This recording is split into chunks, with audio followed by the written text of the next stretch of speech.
दूसरे टॉपिक की तरफ जाएंगे जो कि है ई सिगरेट्स या वेपिंग। आजकल हमने यंगस्टर्स में देखा है कि बहुत ज़्यादा वेपिंग और ई सिगरेट्स का इस्तेमाल है, तो उसके बारे में थोड़ा बता दें कि वो आपके रेस्पिरेटरी सिस्टम को कितना डैमेज कर रहा है। बहुत अच्छा टॉपिक आपने जो है वो छेड़ा है।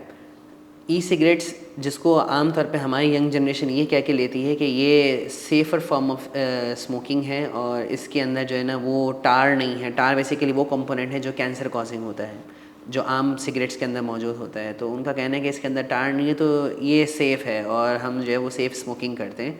ऐसा बिल्कुल भी नहीं है।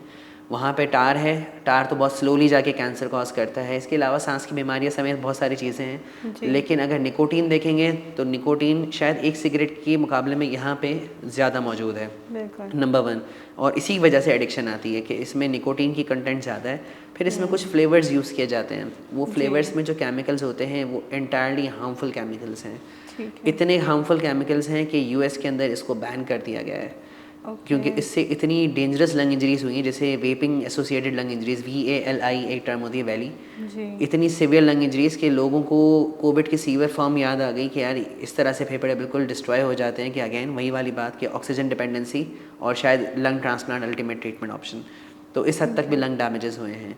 और इसकी जो दरमियानी सूरत भी अगर हम देखें तो उसमें बहुत सारे यंगस्टर्स ऐसे आए हैं जिनको इस हद तक सांस की बीमारियां हुई, COPD कैटेगरी, दायमी सांस जिसे कहते हैं, जो एक जी। मखसूस अमाउंट ऑफ स्मोकिंग के बाद होती है, बहुत जल्दी वेपिंग से इनको डेवलप हो गई। फिर वही वाली बात कि टेंडेंसी हर किसी में डिफरेंट होती है। हर स्मोकर को सांस की बीमारी नहीं होती, इसी तरीके से हर वेप पीने वाले को सांस के प्रॉब्लम नहीं होते, लेकिन जिसको होते हैं बहुत सीवियर होते हैं। और जब तक वो चीज़ें पता चलती हैं तब तक बहुत लेट हो चुका होता है और इनको भी हम रिवर्स अनफॉर्चुनेटली नहीं कर सकते। कंट्रोल कर सकते हैं टाइमली अगर इसको हम रोक दें सारी चीज़ों को, लेकिन इसको भी हम ख़त्म नहीं कर सकते। ठीक है, इसी से हम पॉपकॉर्न लंग का थोड़ा बता दें कि ये इसी से ही होता है या कोई और डिफरेंट चीज़ से वो डेवलप होता है। अच्छा, पॉपकॉर्न लंग कहते इसलिए हैं कि पॉपकॉर्न बनाने वाली फैक्ट्रीज़ में एक केमिकल यूज़ होता है जो कि एज ए फ्लेवरिंग एजेंट या जो है वो यूज़ हो रहा होता है, और वो खाने के लिए तो मुज़र सेहत नहीं है, लेकिन वही केमिकल जब वो वेप के अंदर एज अ फ्लेवर वो बर्न किया जाता है। अगर आप वेप का मैकेनिज्म देखें तो उसमें केमिकल्स को बर्न करते हैं और उसका जो स्मोक होता है वो थ्रू फ्लेवरिंग एजेंट्स जो है वो सांस की नालियों में आ रहा होता है, जो मरीज जो भी होते हैं वेप पीने वाले उनको अट्रैक्ट भी करता है, क्योंकि उसमें एक फ्लेवर आता है, एक अट्रैक्शन आती है बेसिकली। तो वो सांस की नालियों के लिए ख़तरनाक है। उसकी इनहेल्ड फॉर्म, उसको जब बर्न करते हैं उसका स्मोक बनता है, वो लंग को डैमेज कर रहा होता है, तो उसको पॉपकॉर्न लंग इसलिए कहा जाता है।